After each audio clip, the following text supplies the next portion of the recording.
And we are back. First episode of the year. And Flor, remember that whenever you're asking me questions in the middle of the night. You're calling me, waking me up early in the morning to solve your issues over there. Oh my God. But we're back at it. First podcast of the year. Pretty exciting. There's a lot of changes coming. Change number one is we do have a new sign. Can you see it, Jules? Behind Nate or no? No, you can't really see it. We'll put up a picture of it somewhere on our podcast. As a matter of fact, we'll put it up on our timeline, so make sure you're subscribed if you're not subscribed. That way you can see the community notes. You go in there and talk about it and ask us why we decided to go with that. But Nate, do you want to kind of give them a rundown of what the sign is, since they can't see it? So every year I do my quote of the year, right? And I actually started doing this quote during the heyday of the real estate, right? Whenever everybody was making a lot of money. And my first quote was, your comfort zone will kill you. And the reason that I chose that was because everybody was just kind of doing the same thing over and over and over, not realizing that they had to learn this business, And so then the year after that, as I was progressing and seeing the years change, I my quote for that the next year was, you don't want this life. And what I was referring to was, you don't want this real estate life. You don't want to do this. You're just here for the clout. You're just here playing, And so then when things changed and the interest rates went up and people started, feeling the effects and it was time to work, last year, my quote was, back to the basics, which was like, all right, back to the basics. Let's start from the ground up and start learning this business. So now this year, it's actually, I think it's one of the best quotes that I've had so far, right? It's learn it, love it, live it. And then it's who the author is. It's real estate. It's live, laugh, love. Yeah. So real estate is literally saying, bro, learn it, love it, live it. Let's do it. So I have a question for you, because anytime you walk into a girl's apartment or her house and she has that live, laugh, love, she doesn't really understand what it means. So I would like to ask you, what does learn it, love it, and live it mean? It means learn this business, the real estate business. Learn how to do it, and then live it is like, stop saying that that you're a realtor if all you're doing is posting social media pictures and videos and really not a producing realtor, right? And and when I say love it, learn to love the business. Don't love the clout that comes with it, And the reason that I put the author at the bottom as real estate, I'm saying that's what the real estate market needs and is asking for. So can I say I'm going to take the L in real estate? The three L's of real estate. Three L's of real estate. Yeah, definitely. Take the L this year and eat the plane. Mm-hmm. That is the quote that I thought we were going to get, was eat the plane. Small goals to accomplish the big goals. And, it was a memorable moment for us last year. But yeah, I like live, love, laugh as well.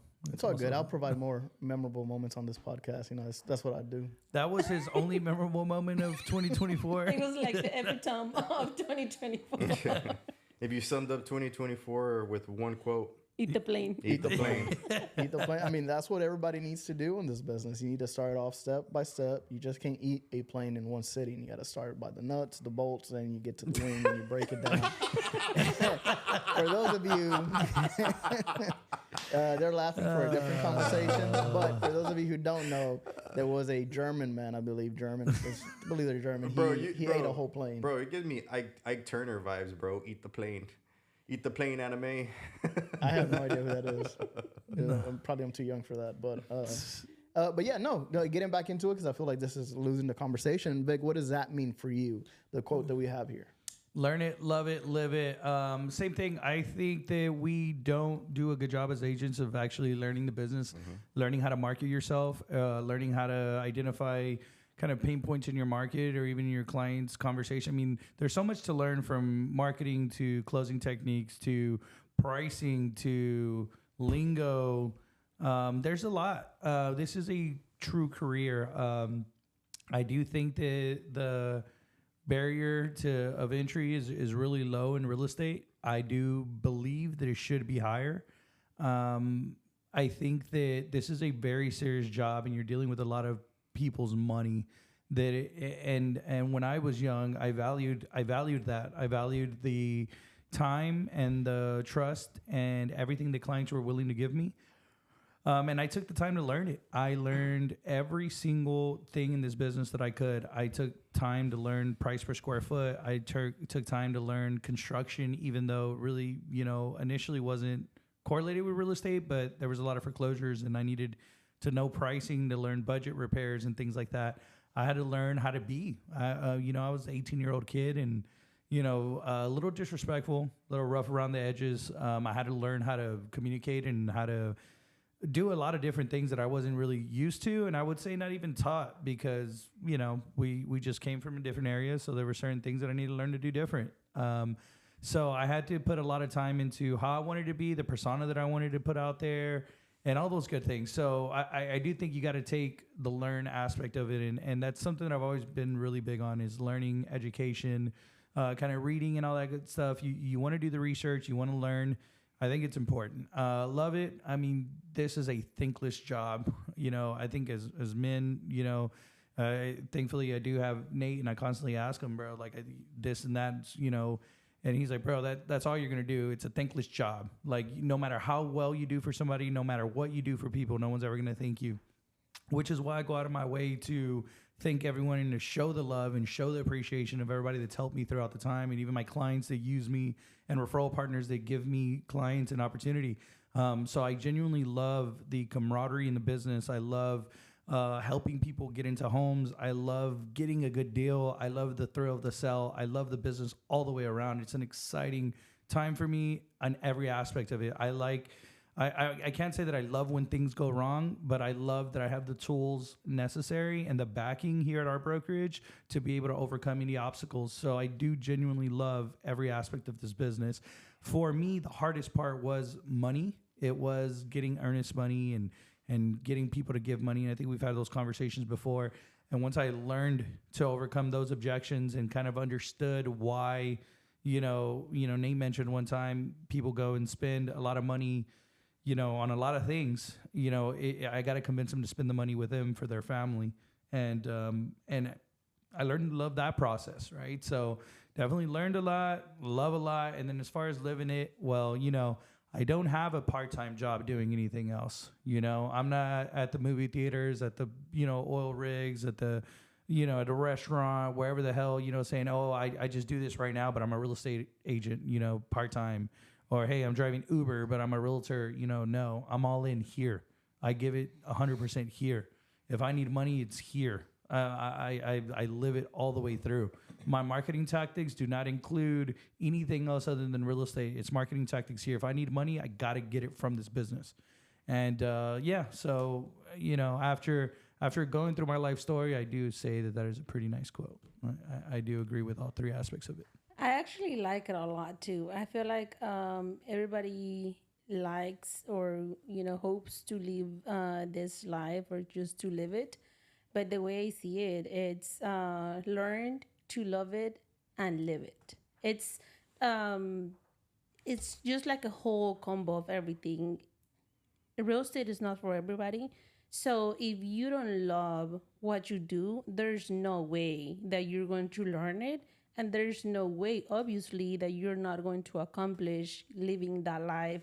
That it can be a pretty good life if you put the work behind, the angle of, just giving it your all. It's super, I'll say complicated also career, where if you don't have like a balance of those three things in your life, like there's no way that you're going to also make it in life in real estate like itself. Mm-hmm. That's how I see it. Yeah. And all three of them are super important. You have to, because if you do the opposite, right? If you don't learn it, if you don't understand it, if you just like it, like you said, right? There's people that like the real estate business. They like getting online, looking at houses, and then there's people that are not living that life. They're not selling homes. They're not investing in homes. They're not doing any of that. So if you do anything halfway, right? For lack of better words, right? If you just halfway doing things, you do it enough just to hate it.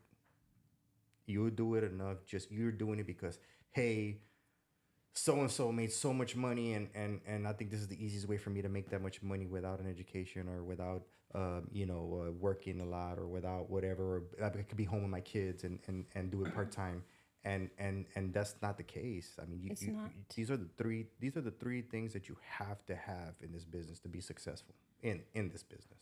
Yeah, definitely. And just touching base on the quote itself, right? The learn it side of it is that's step one. You have to learn this industry, and learning this industry does not mean what you learn to get your license. Has nothing to do with that. Has nothing to do with probably most of the podcasts that most people watch. Learning the industry, and I'm not even talking about podcasts where they're talking about cold calling, letter writing, or stuff like that, right? The tactics. Whenever I say learn, it's like learn your market, learn the style of properties that are there, learn the people that are moving to your market, figure out who wants to live there. Why do they want to live there? Are they moving there because of schools? Are they moving there because they like the waterfront style properties? Is that the reason why people move there? Why they relocate there? Why does somebody move from one neighborhood to another neighborhood inside of your market? What is the price range? Are you getting your daily hot sheet every day of what's getting sold, what's moving off the market?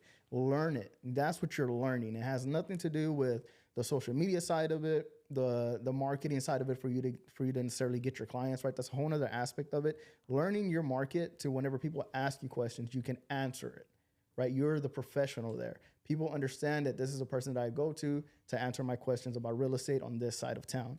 Now, whenever it comes to, what is the second one? Love it.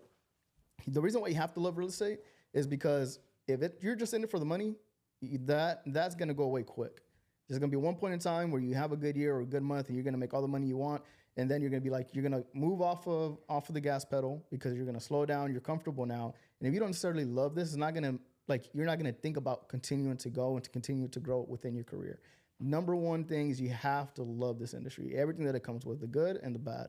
And then living it. Living it, absolutely, for me, it means you're actually out there walking these properties. Whenever you go out of town, one of the first things that I do is just pull up their MLS just to see what's out there, how much is stuff going for. And then my mind just starts going off of real estate.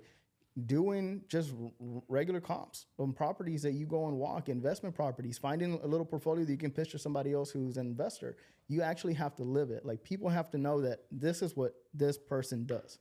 That's it. Like, they do real estate. That's who they are. You need the questions.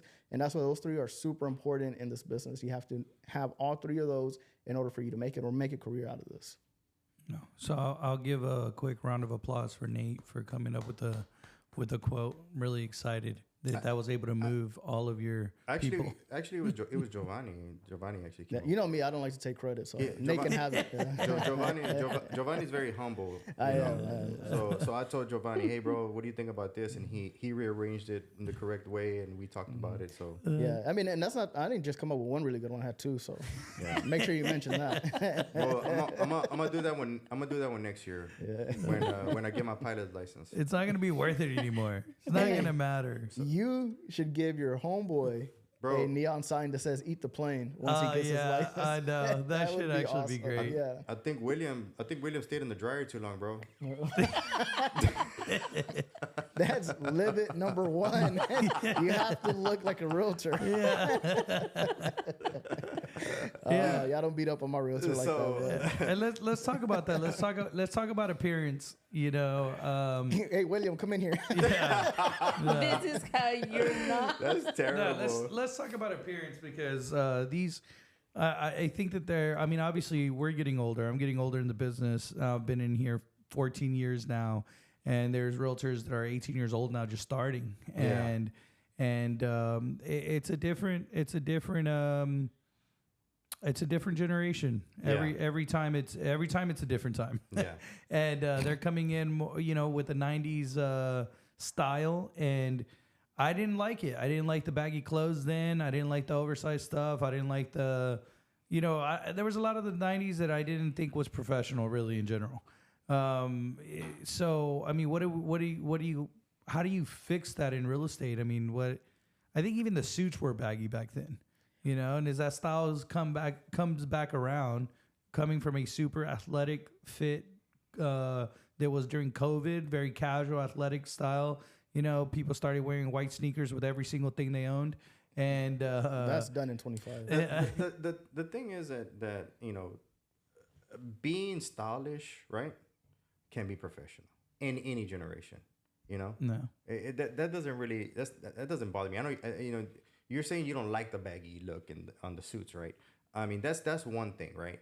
But you know, whenever you're working or whenever you're being professional, right?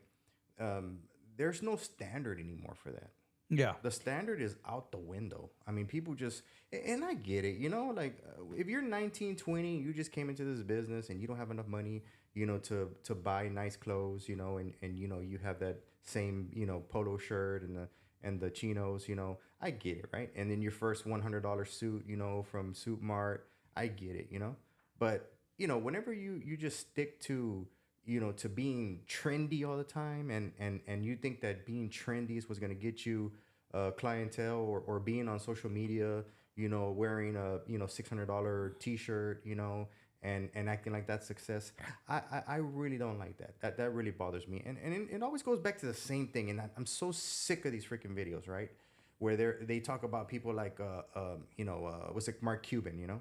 Yeah. And they're like, oh yeah, Mark Cuban, you know, he wears a t-shirt and, you know, he dresses down and whatever. The guy owns a basketball team, doesn't he? Mm-hmm. He owns a basketball team. He might be a billionaire. I don't know. I haven't done my research on him, but he you know, he's a billionaire. You're not a billionaire. You drive a Honda, you know, you still live at home with your mom, you know. You know, dress the part. Let's role play here. Sure, Let me. What if I want to dress the part of the person I want to be? I mean, if You're jumping one too many steps. That's what I was thinking, but I didn't know how to I didn't know how to word it professionally. So you stumped me there. I was about to say no. Yeah, you're jumping one too many steps. Like in every industry, there's a baseline for appropriate attire. Mm-hmm. And don't get me wrong, just because you're wearing, you know, sometimes even suits, right? Whenever some people are wearing suits and they're extremely too tight, it's like, bro, like that don't even look nice. Or whenever girls are wearing dresses that are extremely too tight, like, I mean, what are you really selling, right? Whenever you're selling the house. So there's a baseline of professionalism for whatever industry you're in. Mm-hmm. Look at somebody who dresses modestly in your industry. They might be a little bit older, but at least you can take guidance from that, right? Yeah. Like the younger people, usually is going to be a lot of flashy stuff, especially if they're young and making a lot of money. That's not the baseline for you as an entry-level person, or even a mid-level person, or even somebody who just wants to be a professional. Yeah. Being a professional has nothing to do with being flashy. Like how Nate says, you can be stylish and professional at the same time. You just have to have the right guidance. And to be honest, you know, sometimes like money does not buy class. That's a famous saying, right? So you don't necessarily need to buy expensive in order for you to look nice. There's a baseline in every industry. I think like, I'm sorry. No, go ahead. You know, that like real estate goes through like all of this like trends, you know, that's the way like fashion works as well. Like you have all of these trends, you have all of these like, you know, little fashion moments where like, oh, this is the tendency. I mean, honestly, the way I see it, if something is trending, it doesn't mean that you have to dress, you know, with the baggy clothes and stuff. Like, I mean, there's always like the casual look. I honestly feel like that casual look is never going to go away, and your classic look. I mean, if you can just stick to being just classic, you're always going to look professional. Definitely. Mm-hmm. But let me. I want to ask your opinion, right? Because you know, you and Vic come from a different age or group, right? Why do you think Mark Cuban dresses that way? I think because he came from the tech side of the business. I think he's a techie, and I think that is important to look at their careers and where they're from, because there's a lot of billionaires that still dress nice, but a lot of the tech billionaires didn't, because that's not where they're from. It wasn't required in their line of work. So I think that's important to look at the line of work. Because also Mark Zuckerberg wears t-shirts and tech, yeah. So then it's just they never acquired a sense of style. No, that's the baseline for their professionalism. That's what I'm saying. Every profession has a baseline of what is accepted. Yes. And in tech, the baseline, you don't have to wear suits. I mean, I'm pretty sure like the people who even interview in tech don't wear suits. You know, so you would look out of place if you were to wear a suit and you work in tech. So there's a baseline for the way you're supposed to dress in each profession. It'd be like, and I used to do this, and now I understand, like, maybe I'm using this as an excuse, right? But whenever I used to interview for like refinery jobs or even jobs for CAD, right? Whenever I did my pipe design, I used to go in suits, and nobody there was in suits. Yeah. Like the people that were interviewing me were in freaking Bass Pro Shop shirts, like they were gonna go fishing, and I'm in there in a full suit with a tie on because I thought that was professionalism in my eyes, right? So in their eyes, they're probably, man, this dude's not gonna fit in here. He's dressed too nice. He's probably not gonna want to work, Yeah. right? Or maybe I was just a bad interviewee, but I use it for my excuse. But in my mind, if somebody came in here like dressed down, even if you're coming into an interview for a place where you're supposed to dress nice, you have to dress nice. So, in your opinion, in your era, what is the baseline for a realtor? I think business casual is a baseline. I think that we're a little too dressy here personally. But I dressed nice, and I dressed nice for a lot of years. I think I gave myself, Nate can attest that when I kind of give myself these weird, unnecessary challenges that I just give myself for whatever reason. I did like a 1 year where like no matter what, I wore a tie every day. Like no matter what, like Monday through, I did a full 365 days, put on a suit and a tie every single day. So I've worn a suit and I've worn ties and I've worn everything. Probably I would say 10 years straight. And then I took a break because I could. But yeah, that was after a lot of years and a lot of hard work and a lot of whatever. With that being said, the baseline in the industry is business casual. I think it's acceptable. I would like for it to get more professional. I think as people play around on the internet, you're going to have to draw a hard line on who you are and who you want to be. And the best way to do that is through your appearance. I do truly believe that, which is why I started dressing back up again, because I don't want to be perceived as these other agents. They don't take themselves serious and this business serious and their clients serious. Exactly, because even like for our age, right? There's a bunch of, you'll see them all the time. There's people that are completely dressed down. They're in the videos shooting a house, trying to sell you a house, and you don't know if they're the person buying it or they're the realtor, right? Because you can't tell them apart. Yeah. My biggest thing whenever, remember one time I was closing up a house, and there was another guy coming in, and he was asking me if I could just give him the key, and I was like, nah, bro, you got to have your realtor with you, and I put it back. He's like, oh, I am a realtor, but he was dressed down in a freaking V-neck down to his belly button and some tight jeans. I was like, bro, I don't know who you are. So I just put it back in there, and I let him get the code, right? Because to me, he didn't look like a realtor. It's Rob. So Rob dresses okay. He dresses nice. But for me, what I always say is, like, on days when I'm not showing, I'm still dressed nice enough to where if I did have to go show a client, I'm presentable. So in real estate, you're on pretty much 24/7, right? Especially when you're starting, you should be available to work at any moment. So me, even like right now, even though I have my hat on and a jean jacket, but I still have my tie on and slacks and shoes, right? So if I needed to go show a house, I still look presentable enough to show a house. And whenever I am going to go meet with one of my clients, I always make it a point to wear a blue suit with a white shirt. Like, that's my work clothes, is a blue suit and white shirt. That's what I use for work. But whenever I'm out and about, I try to dress as presentable as possible. And I think one of the best things and one of the best conversation starters for you as a realtor, if you want to start talking to people, if you're dressed nice, no matter where you go, because everybody's so casual nowadays, automatically anybody asks you, hey, what do you do? That's the easiest way for you to pick up clients, because they're going to ask you, what are you doing, if you're the only one that's dressed nice. Yeah.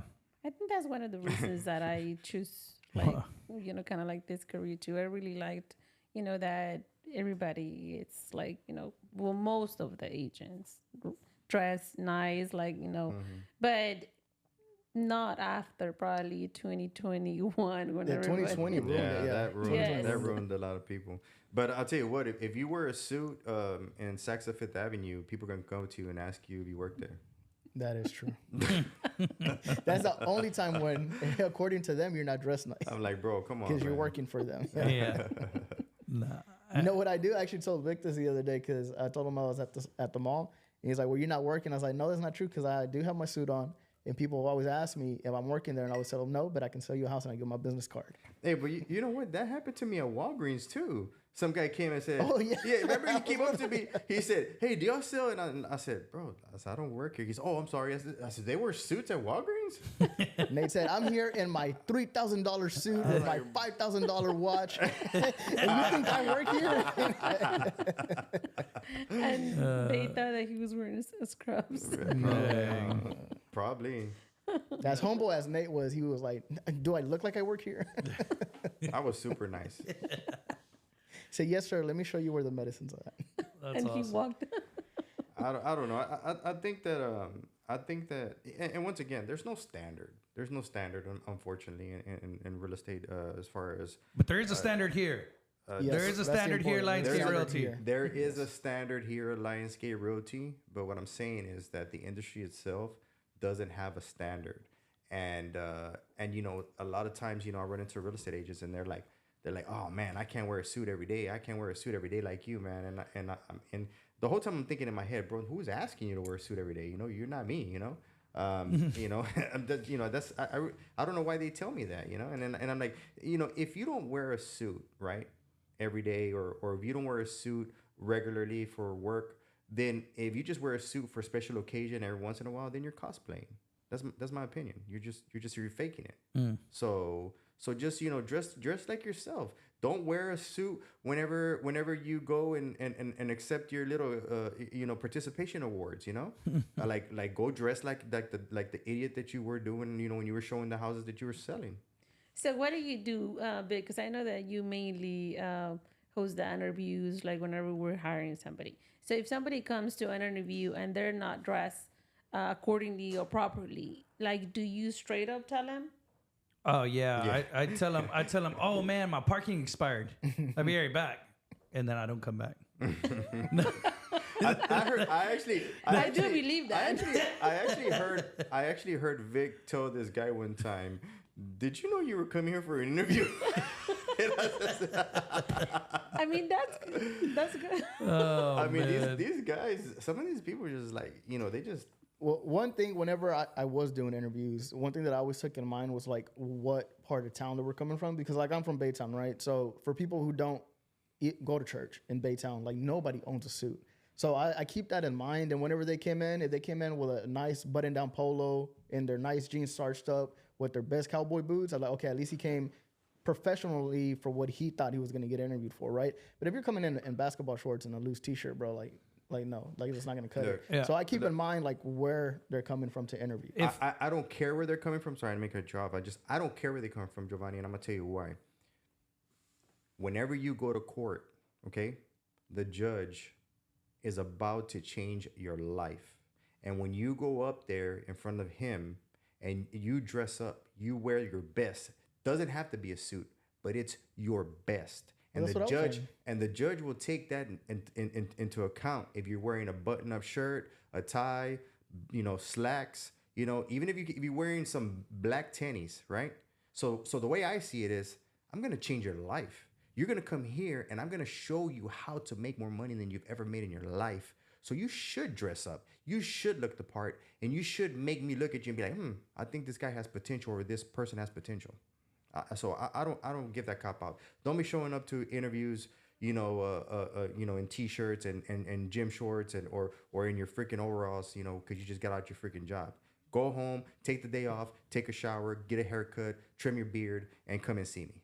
Yeah, I think I said the exact same thing. Okay, we talked past each other again. No, I think you misunderstood. We were definitely not talking past each other because we said the same thing. You just misunderstood. To answer Flo's question seriously, we're having when I have my interviews, I do always give everybody the benefit of the doubt, like I always have. I always give my home buyers and everybody. I try not to judge a book by its cover, as difficult as it might be, you know, because there's little things that by nature I wouldn't do. So I try not to put my, you know, feelings on other people. I was raised, you know, to iron my clothes and to make sure that I was, you know, my clothes were pressed, you know, to go to an interview at the very least, like make sure you're not coming in here wrinkled and things like that. So if I did make a comment like Nate mentioned, which I have, it's because I saw something that probably just irked me so much that I was just like, nah, this dude doesn't care enough for this. So whatever, right? Maybe I want to give him a reason to explain himself, but what I do is that I go through my interview questions, and my interview questions are geared towards, you know, agents that eventually want to be full-time agents and what they're looking to do in their real estate career. So my questions will give their discovery questions for me. I get to know who you are and what you're looking to be and how you're looking to grow in your career. And then I go into our core values, and our core values are professionalism. They start with professionalism, and we think like anything. Everyone's going to judge you by how you're dressed and how you present yourself. And that's why my core values start with professionalism. You need to be professional. You need to hold yourself in a different level. And one of the things I do say is, real estate is easy. It's fun, right? There's a lot of fun events. It's easy to do bad things in real estate just because there's a lot of opportunity there. And you have to conduct yourself in a professional manner. You need to dress the part. You need to conduct yourself in a certain way to be able to uphold yourself well. And professionalism is our core value, one of our main ones. And I sit there and I kind of just drive that into them if they're not dressed the part. If they're dressed the part, they're usually agreeing with me and they usually understand. It's usually something that they've either been following us for a long time or I followed them. So I feel like they already know how to come to the office. But yeah, I just redirect them to our core values, which are, professionalism, accountability, empathy, all those good things. We want to be successful there. All right, guys, that was a great first podcast of the year. You can find us here at the Lionsgate Realty YouTube channel for the HBR podcast, Houston Business and Real Estate. We do go up live every single Thursday, and I'm going to go ahead and exit. I'm Jovani, your gracious host. I am Victorino Cortez, the president of Lionsgate Realty. We are hiring. We are looking for those professional candidates. So send us a message and let us know if you're looking. Flor Velasquez with Lionsgate Realty. And I'm Nate Balderas. I'm the master broker for Lionsgate Realty. You can find me on my social media outlets at Better Call Nate. And last tip of the podcast, do not walk into your interview smelling like weed. Until next time. Unless